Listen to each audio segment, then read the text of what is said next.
નમસ્કાર મિત્રો, આજે સીધું ને સટના એપિસોડમાં આપણી સાથે વરિષ્ઠ પત્રકાર, રાજકીય વિશ્લેષક રાજેશ ઠાકર જોડાયા છે. અને રાજેશભાઈ, આપનું સીધું ને સટમાં સ્વાગત છે. રાજેશભાઈને અમે વિનંતી કરી હતી કે આપણા દર્શકોને ઉત્તર ગુજરાત, અને આમ તો ઉત્તર ગુજરાત છેક ગાંધીનગર સુધીનું ગણાય, કારણ કે ગાંધીનગર પણ ઉત્તર ગુજરાતના મહેસાણા જિલ્લાને, સાબરકાંઠા જિલ્લાને કાપીને બનાવવામાં આવ્યું. એટલે અમદાવાદનો પણ ભાગ એમાં ગયો, મહેસાણાનો ભાગ પણ ગયો, અને અમે ગાંધીનગરને ઉત્તર ગુજરાતમાં જ ગણીએ છીએ. પણ આપણે જે ઉત્તર ગુજરાતની વાત કરવી છે, જેના વિશે બહુ ઓછી વાત થાય છે, એ મહેસાણા, પાટણ, બનાસકાંઠા, વાવ-થરાદ, સાબરકાંઠા અને અરવલ્લી જિલ્લાની વિશેષ વાત આજે કરવી છે. અને રાજેશભાઈનું ઉત્તર ગુજરાત કનેક્શન છે, કારણ કે પત્રકાર આલમમાં મોટે ભાગે સૌરાષ્ટ્રના પત્રકારોની બોલબાલા રહી છે, કારણ કે સૌરાષ્ટ્રમાં પાણીની તંગી હતી, એટલે માઇગ્રેશન પહેલાથી ખૂબ હતું. એટલે પત્રકારો પણ જેને માઇગ્રેટ થતા રહ્યા, મુંબઈ જતા રહ્યા, બીજે જતા રહ્યા. એટલે પત્રકાર આલમમાં અમદાવાદથી માંડીને, મુંબઈથી માંડીને દિલ્હી સુધી કે વિદેશમાં એ સૌરાષ્ટ્ર અને કચ્છના પત્રકારોની બોલબાલા રહી. ઉત્તર ગુજરાતના પત્રકારો, અમે તો આમ માઇનોરિટીમાં કહી શકાય એવા છીએ, છતાં બળુકા જરૂર છીએ. અમે મેહાણાના છીએ. અને રાજેશભાઈ પણ હજુ હમણાં સુધી પાટણવાળા થયા એના પહેલા સુધી મેહાણાના જ હતા. સિદ્ધપુર મેહાણામાં આવતું હતું, બરાબર ને? જી જી જી, ચોક્કસ. અમે શાણા એમ ઘણી વખતે કહે છે. પણ આજે જે વાત કરવી છે એ દર્શક મિત્રોને, આપણે દેશ અને વિદેશમાં જે આપણા દર્શકો છે એમને ઉત્તર ગુજરાતના સંદર્ભમાં જે સ્થાનિક સ્વરાજની ચૂંટણીઓ હમણાં યોજાઈ, એમાં જે કંઈ ઘટનાક્રમ બન્યો એના વિશે રાજેશભાઈ આજે માંડીને વાત કરે એવો અનુરોધ છે. રાજેશભાઈ, આપનું ફરીને સીધું ને સટમાં સ્વાગત છે, અને સીધી ને સટ વાત આપ કરો એવો અનુરોધ છે. રાજેશભાઈ. જી હરિભાઈ, પહેલા તો ખૂબ ખૂબ આભાર, આપે મને નિમંત્ર્યો. હવે ઉત્તર ગુજરાત જે છે એ કોંગ્રેસની લાજ બચાવવાનું કામ હંમેશા કરે છે. મોટા ભાગે જ્યારે પણ કોંગ્રેસનું ધોવાણ થયું હોય ત્યારે ઉત્તર ગુજરાતમાં, એમાં ખાસ કરીને પાટણ, બનાસકાંઠા, ને હવે જે વાવ-થરાદ અલગ પડે, એટલે પહેલા બનાસકાંઠા આખું હતું. એ બેઝ જે છે એની અંદર તમે જુઓ તો લોકસભાની ચૂંટણી હોય તો પણ ત્યાંથી એક આશાનું કિરણ નીકળે. વિધાનસભાની ચૂંટણીમાં 17 જણા જીતતા હોય તો ત્યાંથી પણ પ્રતિનિધિત્વ તમને પાટણ, બનાસકાંઠાની અંદરથી મળતું દેખાય. અને આ સ્થાનિક સ્વરાજની ચૂંટણીની અંદર પણ બહુ સારું પરિણામ કઈ કોંગ્રેસ લાવી શકી નથી, પણ એને જે પણ પરિણામ મળ્યું એની અંદર 30-35% હિસ્સો આપણે જોઈએ તો પાટણ, બનાસકાંઠા, વાવ-થરાદ, સાબરકાંઠા એની અંદરથી એને મળ્યો છે. એટલે તમે જે પહેલા કીધું ને કે સૌરાષ્ટ્રનો જેમ મિજાજ જુદો છે, એવી રીતે ઉત્તર ગુજરાતની રાજનીતિ આખી જુદી છે. અને એની અંદર બહુ બધું કામ જે છે એ જાતિઓ કરતી હોય છે. અને ખાસ કરીને જેટલી ચૂંટણી નાની થાય એટલું એ ફેક્ટર જે છે ત્યાં પ્રભાવી થઈ જાય. બીજું, ત્યાં સૌથી મોટું જે ફેક્ટર છે એ સહકારી ક્ષેત્ર, એટલે ડેરી. ખાસ કરીને એ ડેરીનું રાજકારણ છે, એ પણ ક્યાંક ને ક્યાંક ત્યાંની ચૂંટણીઓને પ્રભાવિત કરતું આપણને જોવા મળે છે. ખાસ કરીને આપણે મહેસાણા જિલ્લાની વાત કરીએ તો મહેસાણા જિલ્લામાં નવી જે મહાનગરપાલિકા બની એની 52 બેઠકો, એની અંદરથી 47 બેઠક ભારતીય જનતા પાર્ટી લઈ ગઈ. કોંગ્રેસના ભાગે બહુ કશું કંઈ આવ્યું નહીં. જે બધી મહાનગરપાલિકાઓમાં થયું છે એવી સ્થિતિ મહેસાણામાં થઈ છે. અને આપણે હવે સમજીએ છીએ કે ધીરે ધીરે અર્બન અને સેમી અર્બન આ બંને વિસ્તારની અંદર ભારતીય જનતા પાર્ટીએ જાણે કે એક એવું મિકેનિઝમ ઊભું કરી દીધેલું છે કે જેમાં ચૂંટણીની જાહેરાત થાય ત્યાં જ વિશ્લેષણ કરવાનું આવે, ને આપણે વિશ્લેષણ કરીએ તો આપણામાં એટલો બધો કોન્ફિડન્સ પેદા કરી દીધો છે વિપક્ષે સત્તા પક્ષે ભેગા થઈને કે ગેરંટી હોય કે આપણે ખોટા નહીં પડીએ. એટલે સ્થાનિક સ્વરાજની ચૂંટણીમાં જેણે માનું કીધું, મેં કહ્યું કાગળ ઉપર, કેજરીવાલની જેમ કાગળ ઉપર લખી લો 12-15 મહાનગરપાલિકામાં 15 ભારતીય જનતા પાર્ટી લઈ જશે. આ સ્થિતિ છે અને એના કારણે મહેસાણાની મહાનગરપાલિકા, એનો મહેસાણાનો જિલ્લો, એમાં 42 બેઠકોમાંથી 38 બેઠક ભારતીય જનતા પાર્ટી લઈ ગઈ. નગરપાલિકાઓ જે 5 હતી એ નગરપાલિકાઓ પણ જે છે એ ભારતીય જનતા પાર્ટી લઈ ગઈ. એક સહેજ સુકતનો રૂપિયો કોઈએ આપ્યો હોય તાલુકાઓની અંદર, તો એ ખેરાલુની અંદર પરિસ્થિતિ અત્યારે એવી છે, જો કે જે આંકડા છે એ આંકડા પ્રમાણે ભારતીય જનતા પાર્ટી બેસી જશે, પણ બીજેપીની 9, કોંગ્રેસની 7 ને નિર્દલીય 2 એમ કરી 9-9ની ટેલી જેવી સ્થિતિ ખેરાલુની અંદર થઈ. અને કડીમાં એક એવું થયું કે જે બિનહરીફ થઈ હતી એ સિવાયની જે 2 પેનલોની ચૂંટણી થઈ એની અંદર કોંગ્રેસ જે છે એ બધી જીતી ગઈ. એટલે કોંગ્રેસ એવું કહી શકે કે તમે આ બિનહરીફ ના કરી હોત, લોકતંત્રની હત્યા ના કરી હોત, લોકોને પોતાનો મત વ્યક્ત કરવાની જો છૂટ આપી હોત તો કદાચ કડીનું પરિણામ જુદું હોય. આ એક ત્યાં આગળ કહી શકે સ્થિતિ કડીની અંદર છે. તો હરિભાઈ, મહેસાણાની મોટાભાગે આ સ્થિતિ, મહેસાણા આપણે જાણીએ છીએ કે પહેલેથી A.K. પટેલના સમયથી કેવી રીતે વર્તતું હોય છે, પણ એનાથી સહેજ ઉપર જાઓ તમે અને તમે જે પાટણની વાત કરી, એ પાટણની અંદર હજી પણ કોંગ્રેસ જે છે એ એની હાજરી બતાવી રહી છે. અને ખાસ કરીને જિજ્ઞેશ મેવાણીને કિરીટ પટેલના વિવાદ પછી બધાને એવું હતું કે પાટણની અંદર કદાચ કિરીટ પટેલ ઊંધું વાળે, અને એની અંદર જે આંતરિક ગજગરા થયો છે, વિવાદ થયો છે 2 ધારાસભ્યોને, એની અસર પાટણમાં તમને જોવા મળે. પણ તમે પાટણમાં જુઓ તો 32 જિલ્લાની બેઠકોમાંથી ટેલી તમે જુઓ તો 19 ભારતીય જનતા પાર્ટીને 13 કોંગ્રેસ લઈ ગઈ છે. એટલે વિપક્ષ તરીકેની ભૂમિકામાં જિલ્લામાં બચી કોંગ્રેસ. ત્યાં આગળ નીચે તમે જાઓ તો નગરપાલિકાઓની અંદર જે છે એ પાટણ અને સિદ્ધપુર, એમાં પાટણની જે નગરપાલિકામાં 27, 15 અને 2 અપક્ષ છે. એ પણ એવું કહેવામાં આવે છે કે કિરીટ પટેલે ઉભા રાખેલા 2 અપક્ષ હતા અને એમણે એવું કીધું પણ છે કે અમે 17 છીએ, એમ 15 નથી. એટલે 27 અને 17, એટલે નગરપાલિકાની અંદર પણ એક મજબૂત વિપક્ષની ભૂમિકામાં કોંગ્રેસ ત્યાં આગળ રહી છે.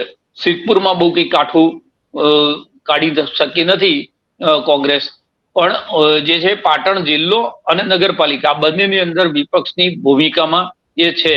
અને 9 તાલુકા એના જે છે એ 9 તાલુકાની અંદર સ્થિતિ એવી છે કે પાટણ અને સિદ્ધપુર આ બંને તાલુકાની અંદર કોંગ્રેસે પોતાની બોડી બનાવી છે. એટલે 7માંથી 2માં એમની બોડી થઈ છે, અને 1 તાલુકા પંચાયત છે સરસ્વતી, એની અંદર 12-12ની ટાઈ છે. એટલે તમે જુઓ તો 9માંથી 3માં ભારતીય જનતા પાર્ટીની સામે પાટણની અંદર મેન્ડેટ કોંગ્રેસે મેળવ્યો છે. એટલે એની જે કોંગ્રેસની જે જમીન છે, આપણે એમ કહીએ કે સાવ ખતમ થઈ ગયેલી કોંગ્રેસ. ઓલ ઓવર મેં આંકડા જોયા ભાઈ, તો મને આશ્ચર્ય થયું કે 57-58 લાખ વોટ સ્થાનિક સ્વરાજની ચૂંટણીમાં કોંગ્રેસને આ સ્થિતિમાં પણ મળ્યા છે. અને મેં એક ઉદાહરણ એ પણ આપ્યું હતું, જયારે ગાંધી લોકસભાની ચૂંટણી ચાલતી હતી ત્યારે ગાંધીનગરમાં સોનલબેન પટેલે ઉમેદવારી કર્યા પછી ભૂલી ગયા હતા કે હું ઉમેદવાર છું. એ સ્થિતિની અંદર ના એમનો પ્રચાર ક્યાંય દેખાયો, કશું. તે છતાં 2,65,000 વોટ ગાંધીનગરની લોકસભામાં અમિત શાહ જેવા ઉમેદવારની સામે કોંગ્રેસને મળ્યા હતા. એટલે જો કોંગ્રેસ આ એનો જે બેઝ છે, બેઝને એક્ટિવેટ કરે, એ જનસંવર્ધન જે કમિટેડ વોટ હજી પણ આ સ્થિતિની અંદરનો બચ્યો છે, એને તો પરિણામો ઘણા સારા લાવી શકે. આ એ ઉદાહરણ છે પાટણ એમાંનું એક. એવી રીતે તમે ઉપર જાઓ તો બનાસકાંઠાની અંદર જિલ્લાની અંદર પણ તમે જુઓ તો 48માંથી 3416, એટલે ટૂંકમાં ત્યાં પણ વિપક્ષ તરીકે જે છે એ કોંગ્રેસ જે છે મજબૂતી પોતાની છે. ખરેખર તો બનાસકાંઠા જિલ્લો એ કોંગ્રેસનો જ હતો, એમાં ભારતીય જનતા પાર્ટી બહુ ફાવતી જ નહોતી. જ્યારે પણ એમણે સરકાર બનાવી ત્યારે તોડફોડ કરીને ત્યાં આગળ બેસવું પડ્યું હતું. બાકી કોંગ્રેસ જે છે એનો ત્યાં આગળ ગઢ રહ્યો છે. ગઢ આ વખતે તૂટ્યો છે.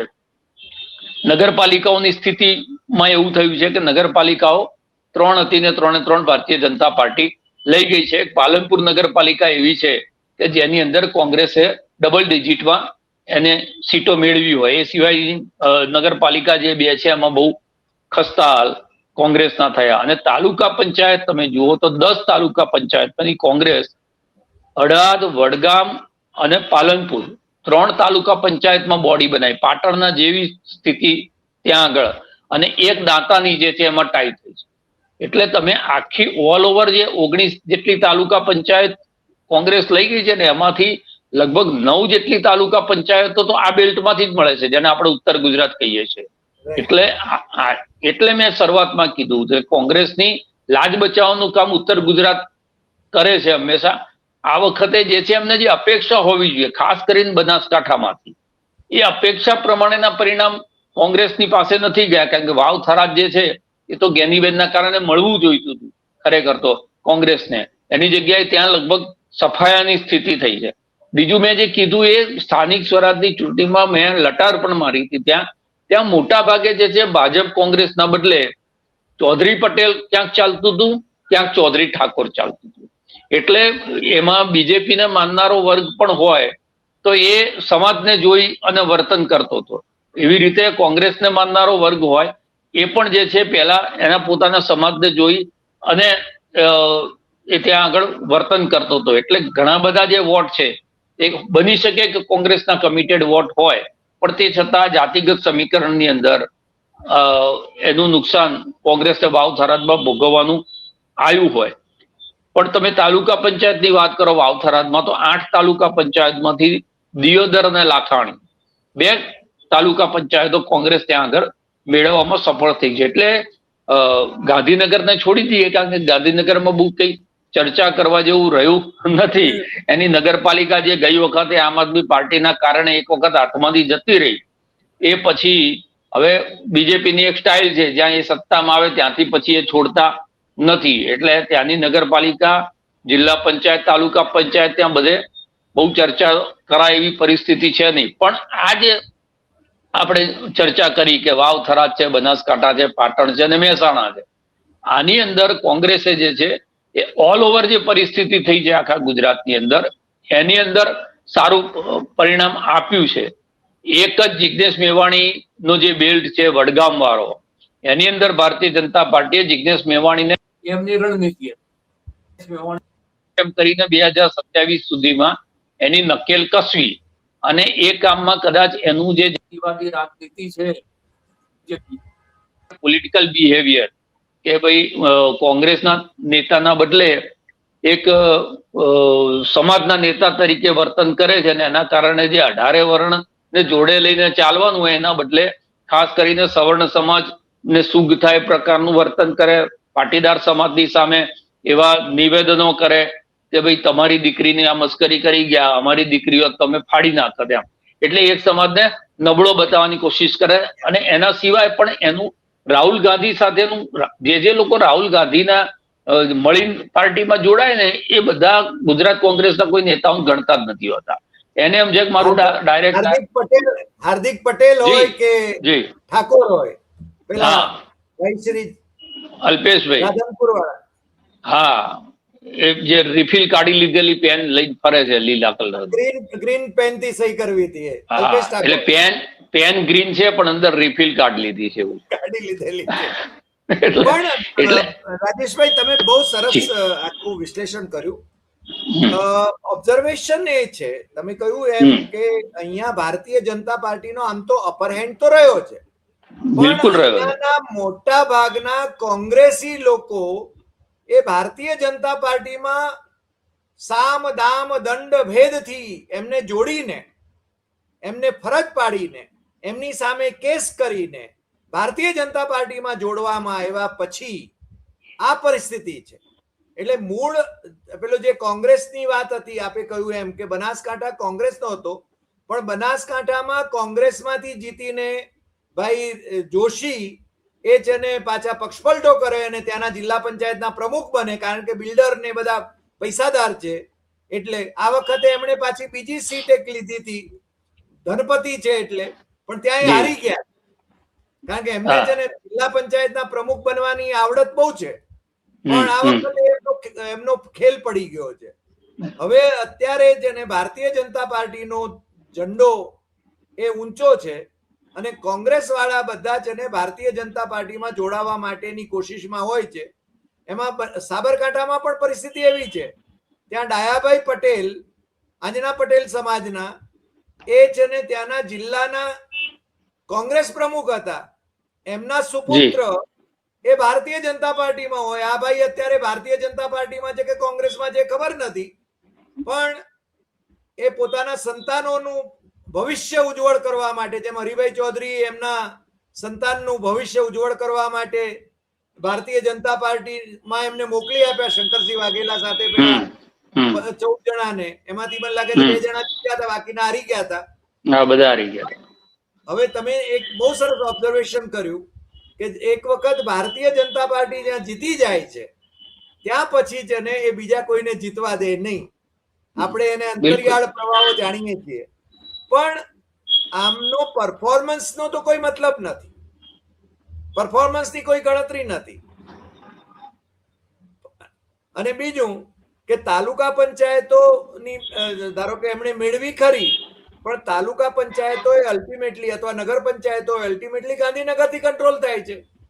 કે શું કરી શકશે, પ્રજાનું કેટલું કલ્યાણ કરી શકે? ના, એટલે પહેલો તો આ આંકડાનું વિશ્લેષણ એટલા માટે કર્યું કે કોંગ્રેસને એમ લાગે કે ના, હજી કશું બચ્યું છે, પ્રયત્ન કરીએ તો આ વધે. એનાથી વિશેષ દાખલા તરીકે તમારી પાસે મોટા જિલ્લાઓ કે નગરપાલિકાઓ નથી આવતી, તો તાલુકા પંચાયતોની સીટો તો જે છે 2-3 ગામની એક સીટ થતી હોય, પણ તે છતાં એમના આખું કોંગ્રેસ લગભગ ખાલી થઈ ગઈ એવી પરિસ્થિતિની અંદર પણ કોઈ એક બેલ્ટ એવો છે કે જેના કમિટેડ વોટ હજી બી એવું ઈચ્છે છે કે વિપક્ષ જીવતો રહે. તો ત્યાં આગળ જે મહેનત થવી જોઈએ ને એના આધારે, દાખલા તરીકે સંસદ સભ્ય તરીકે જ્ઞાનીબેન જીતી ગયા, એ પછી એ મુવમેન્ટ જે છે એને આગળ લઈ જોઈએ. 2015 આપણે રિઝલ્ટ જોયું હતું ને સ્થાનિક સ્વરાજનું, એ 2015 અને 2017 બંનેમાં જે કોંગ્રેસને એકદમ પુશ મળ્યો હતો, એ જો એમણે એનો ઉપયોગ કર્યો હોત એમના વહીવટી શાસનને લઈને, તો ક્યાંક ને ક્યાંક આગળ એમનો 2022માં કંઈક લાભ થયો હોત, સત્તામાં પણ હોત. પણ એના બદલે જિલ્લા પંચાયતો તૂટી, તાલુકા પંચાયતો તૂટી, જે ધારાસભ્યો હતા એ અહેમદભાઈ વખતે બધા 16-17 ધારાસભ્યો જતા રહ્યા. 5 વર્ષની અંદર લગભગ 2 ડઝન જેટલા ધારાસભ્યો જતા રહ્યા, ને એના કારણે પ્રજાએ એક જે તમને પોઝિશન આપી હતી, પોઝિશન પાછી તમારી પાસેથી સરકી ગઈ. આ વિશ્લેષણ એ છે કે કોંગ્રેસની આ પરિસ્થિતિની અંદર પણ, કે જેમાં માત્ર કાર્યકર્તા લડ્યો, આ સ્થાનિક સ્વરાજની ચૂંટણી એવું સમજુ છું કે કોંગ્રેસનો જિલ્લા તાલુકા લેવલનો કાર્યકર્તા લડ્યો છે, કાં તો એ જિલ્લા તાલુકા લેવલનો આગેવાન લડ્યો છે. બાકી નેતાઓ ક્યાંય દેખાયા નથી. નેતાઓએ ટિકિટો આપ્યાનો ધંધો કર્યા પછી એ બધા ક્યાં ગાયબ થઈ ગયા? રણનીતિકાર તરીકે જેમને નિમણૂક કરવામાં આવી હતી, રણનીતિકાર ચૂંટણી પહેલા પણ ના દેખાયા, ચૂંટણી હાર્યા પછી પણ સ્ટેટમેન્ટ કરવા ના દેખાયા. એટલે એ સ્થિતિમાં અને એમના બહુ જ મોટા નેતાઓ જેને કહીએ આપણે, કે શક્તિભાઈને ગણો, કે અમિત ચાવડાને ગણો, કે ભરતસિંહ સોલંકીને ગણો, એમના ક્ષેત્રની અંદર શું સ્થિતિ થઈ છે, એના કરતા અહીંયા આમ કહીએ તો નેતા વિહોણા બધા બિલ્ટ છે, અને તે છતાં કોંગ્રેસને પરિણામ મળ્યું છે. એટલે કહેવાનો મતલબ એ છે કે કોંગ્રેસ એના ઉપર કામ કરે. દાખલા તરીકે ગઈ વખતને બી જુઓ તો 82 લાખ વોટ કોંગ્રેસની પાસે રહ્યા, 40 લાખ આમ આદમી પાર્ટી લઈ ગઈ, એટલે ડિવિઝન થયું ને એની 156 સીટ ત્યાં આગળ આવી. પણ વિપક્ષનો વોટ ટોટલ જુઓ તો ગુજરાતની અંદર 1.25 કરોડનો 2022માં હતો. આ ચૂંટણીમાં 21 લાખ વોટ આમ આદમી પાર્ટી લઈ જાય, 57 લાખ કોંગ્રેસ લઈ જાય, તો ભાજપને મળેલા 84 લાખની સામે આમને 73 લાખ તો મળ્યા જ છે. એ 10 લાખનો જે ગાળો છે એ જ કાપવાનો છે. તો એ કઈ રીતે કાપવો? વિપક્ષી રાજનીતિ તમે હવે આજ કર્યા કરો, બહાના કર્યા કરો કે ભાઈ પેલો આવ્યો, કાલ આમ આદમી પાર્ટી નહીં હોય તો કોઈ ત્રીજી પાર્ટી ઉભી કરશે, પાછી એનસીપીમાં જીવ ફૂટશે, કાં તો કોઈક નેતાને કહેશે કે ભાઈ તમે ત્રીજી પાર્ટી બનાવો. એટલે એ તો રાજનીતિની અંદર કોઈને રોકી શકવાનું નથી. આ તો એવું ના હોય કે દડો બેટ તમારી જોડે. કોંગ્રેસના નેતાઓની સ્થિતિ એવી છે કે ઘેરથી દડો બેટ લઈને આવે છે ને, એટલે કે અમે તો બેટિંગ અમે જ કરીએ અને બોલિંગ અમે કરીએ, કોઈ બીજાનો વારો આવવા જ ના દઈએ. એના કારણે જે પ્રેક્ટિસ થવી જોઈએ ચૂંટણીની રણનીતિની, એ છેક નીચે ગ્રાસરૂટ સુધી થતી નથી. એના કારણે આ પરિસ્થિતિ. તમે સાબરકાંઠા જુઓ, સાબરકાંઠા બી આમ જોવા જાવ તો એક વખતે કોંગ્રેસનો ગઢ હતો, પણ એમાં પણ જિલ્લા પંચાયતોમાં જે સ્થિતિ થઈ છે એમની, 3 બેઠકો જિલ્લા પંચાયતમાં આવી છે સાબરકાંઠાની અંદર. નગરપાલિકાઓ જે છે એ નગરપાલિકાઓમાં પણ તમે જુઓ તો કદાચ એક વડાલીમાં કદાચ કોંગ્રેસ જીતી છે એક નગરપાલિકા. એ સિવાય ઈડર, હિંમતનગરની અંદર સુપડા સાફ થઈ ગયા છે. નામ પૂરતી એક નગરપાલિકા આવી છે. એટલે આપણે જે કહેતા સેમી અર્બન વિસ્તારમાં પણ હજી પણ કોંગ્રેસને વોટ આપનારા લોકો છે. અને તાલુકા પંચાયતોમાં પણ એ સ્થિતિ તમે જુઓ તો પોશીના કરીને તાલુકા પંચાયત છે, જેમાં બંને બાજુના બળવાખોરો લડતા હતા. એમાં 11 નિર્દલીય જીત્યા છે. ભાજપના ખાલી 3 જ છે અને કોંગ્રેસના 6 જ. પણ આપણે જાણીએ છીએ કે 11 ક્યાં જશે, પેલા 3 જોડે જશે. આ 6 તરફથી પ્રયત્નો નહીં થાય એટલે પહોંચી વળે એમ પણ નથી ને, કારણ કે પહોંચી વળે ઉમેદવારોને આપવાના જ પૈસા નહોતા. એટલે ધનબળ હતું ને, પણ એ ધનબળને શું કરે છે, જે ફંડ આવે ને એ નેતાઓ પોતાનું બળ વધારે વાપરી નાખે છે. અને ઉમેદવારો એટલે જ મેં કીધું કે ઉમેદવારને ટિકિટ આપ્યા પછી કોઈ પણ પ્રકારનું ના આર્થિક એને સપોર્ટ મળે, ના નેતાઓનો સપોર્ટ મળે, ના કોઈ એક રણનીતિ ઘડાય કે ક્યાં આગળ શું નબળું છે. મેં ભારતીય જનતા પાર્ટીનું મેનેજમેન્ટ હરિભાઈ જોયું છે. જ્યાં એમ લાગે કે તાલુકામાં 300 વોટમાં કામ કરવાની જરૂર છે અને ફલાણો સમાજ છે, ઢીકણો, ગાંધીનગરથી નેતાઓ દોડ્યા છે અને મોટા નેતાઓ દોડે છે અને 4 મીટિંગ, 5 મીટિંગ, 7 મીટિંગ કરીને આવે. પછી પણ એમ લાગે કે ના, એમાં નથી થતું. તો 200 વોટની અંદર આટલો મોટો મેન્ડેટ હોવા છતાં એ લોકો મહેનત કરે. તો એ જે મહેનત છે, આ જીતવાનું કારણ બીજું બધું તો છે જ કારણો, તંત્રનું ગણો કે પૈસા ગણો કે એમનું મિકેનિઝમ ગણો, આ બધું તો છે જ. પણ એ સાથે સાથે એ લોકો જે રીતે ચૂંટણી જીતવાની ગેલછા છે ને, આ 700 નિર્દલીય કરી નાખ્યા, અપક્ષ પેલા બિનહરીફ કર્યા 700 લોકોને, કેમ કરવા પડે? લડ્યા હોત તો એ 700 માંથી કદાચ 650 એ લોકો જીત્યા હોત. પણ એક ચૂંટણીની એવી ગેલછા છે કે જતા દિવસે હું તો ઘણી વખત એવું કહેવા માંડ્યો છું કે ચૂંટણી પંચ ખાલી ચૂંટણી જાહેર કરે, 3 દાડા પછી પરિણામ જાહેર થાય, વાર્તા પૂરી. આ કોઈ એક્સરસાઇઝની જરૂર જ નહીં. એટલે મેન્ડેટ તમારે 80%, 85%, 90% સ્ટ્રાઇક રેટ હોવા છતાં પણ જાણે બધું પૂરું કરી નાખવું હોય એ રીતે લડતા હોય, ત્યારે સામે વિપક્ષે જે છે એની તૈયારી એ રીતની હોવી જોઈએ. એ તૈયારીઓ ક્યાંય દેખાય. એટલે હું તો કોંગ્રેસના કાર્યકર્તાઓને ખરેખર આપણે એમ કેવું જોઈએ કે આવી પરિસ્થિતિમાં એ ટકી રહ્યો. એટલે કોંગ્રેસ જે જીવતી છે ને, એના કાર્યકર્તાઓના કારણે છે. એ હજી પણ એ ઝંડાને વળગીને બેઠેલા લોકોના કારણે કોંગ્રેસ જીવતી છે. બાકી તમે જો જ્યાં હારી છે ભારતીય જનતા પાર્ટી, સડો તો બધે પહોંચવા માંડે. જો જુનાગઢથી અવાજ નીકળવાના શરૂ થયા, ખેડા જિલ્લાથી અવાજ આવવાના શરૂ થયા, અમદાવાદના ખાડિયામાંથી અવાજ આવવાના શરૂ થયા, રાજકોટ અને બરોડાની અંદરથી ભારતીય જનતા પાર્ટીના લોકો બોલતા શરૂ થયા છે કે ભાઈ આ જેટલું બી હાર્યા છે કોંગ્રેસે નથી હરાયા, ભાજપે. એમના સંસદ સભ્ય મનસુખ વસાવા ખુદ બોલ્યા કે ભાજપ જ હરાવશે. તો સામે પણ સ્થિતિ એ જ છે. સત્તા છે એના કારણે બધું મહેનત થઈ જાય છે, પણ સ્થિતિ તો સામે પણ એ છે. એનો લાભ તમને લેતા જે આવડવો જોઈએ એ લાભ લેતા આવડ્યો નથી. હવે સાબરકાંઠા પછી આપણે છેલ્લી ચર્ચા અરવલ્લીની કરી. તો અરવલ્લીમાં તમે જુઓ તો જિલ્લાની અંદર કોંગ્રેસ વિપક્ષ તરીકે મજબૂત સ્થિતિમાં આવી કે 18 હતી એની 12 આવી. આપણે હવે એનાથી સંતોષ માનવા માંડ્યા છે કે કોંગ્રેસ જે છે એ વિપક્ષ તરીકે મજબૂત એટલી સ્થિતિમાં આવે તોય આપણને એમ થાય કે એને સારું કર્યું છે. એટલે એક બાજુ છે ને એક બાજુ એવો વિદ્યાર્થી છે કે 90% એ બી જપતો નથી, અને બીજી બાજુ એવું છે કે એટીકેટી આવીને આપણે ઉપર ચડી જઈએ તો બહુ છે. એટલે તમે કીધું એ વાત સાચી છે કે આ પરફોર્મન્સ ના કહેવાય, પણ એ પરફોર્મન્સને આપણે ઓલ ઓવર જે બીજે બધે ધબડકો થયો છે એની સામે આપણને એમ થાય કે ભાઈ આટલું તમારી જોડે બચ્યું છે, હવે એને તમે સાચવી રાખો તો સારું, નહીતર 2027માં આ કાગળિયા હાથમાં લેવાની જરૂર નહીં પડે એવી પરિસ્થિતિ ત્યાં આગળ થઈ જશે. નગરપાલિકામાં સ્થિતિ જુઓ તો બાયડમાં 0 કોંગ્રેસ, કોઈ એક પણ ઉમેદવાર એનો જીત્યો નહીં. તાલુકા પંચાયતમાં ભિલોડા, શામળાજી ને મેઘરજ 3 જે છે એ કોંગ્રેસની પરંપરાગત જગ્યા છે. ત્યાં કોંગ્રેસ જીતી અને મોડાસામાં ટાઈ પડી. એટલે 8માંથી 4 એટલે 50%માં કોંગ્રેસ ટૂંકમાં ત્યાં આગળ છે.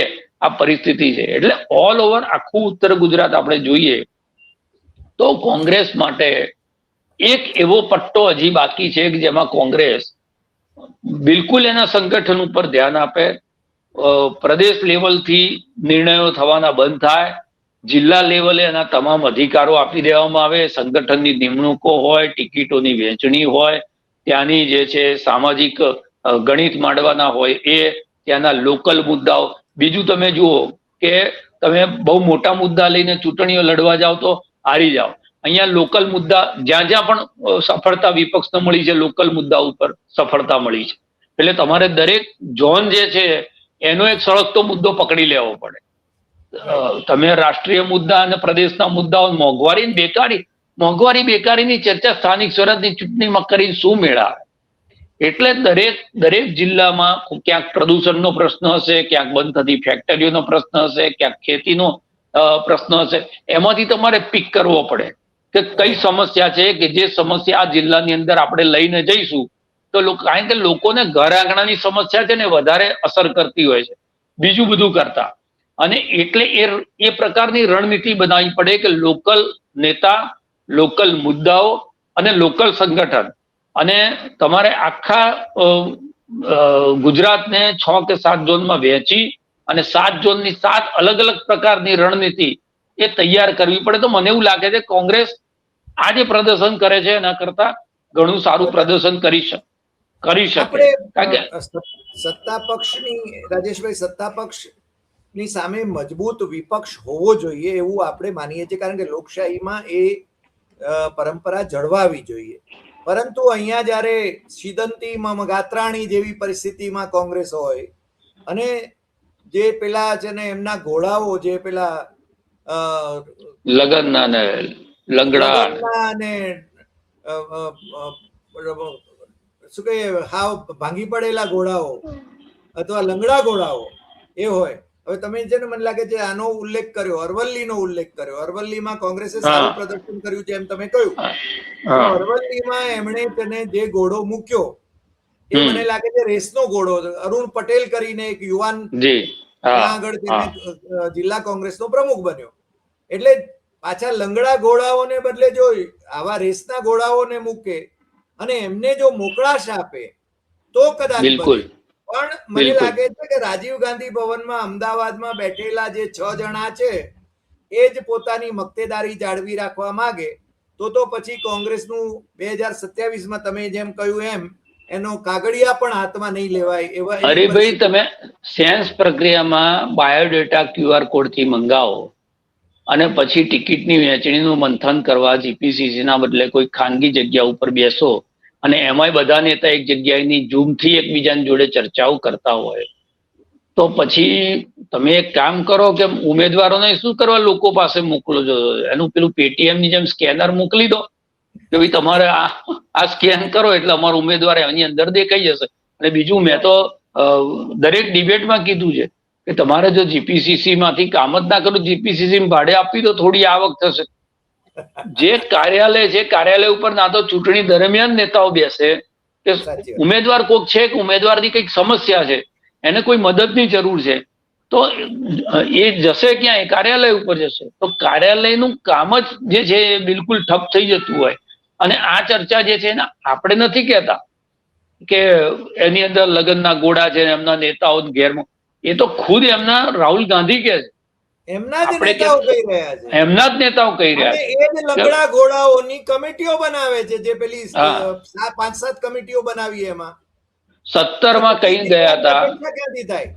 17માં એવું કઈ ગયા હતા કે એસીમાં બેસીને કોંગ્રેસ ચલાવનારા લોકોની હવે અમારે જરૂર નથી. એના જ લોકો જે છે એ 22નો વહીવટ કરતા હતા.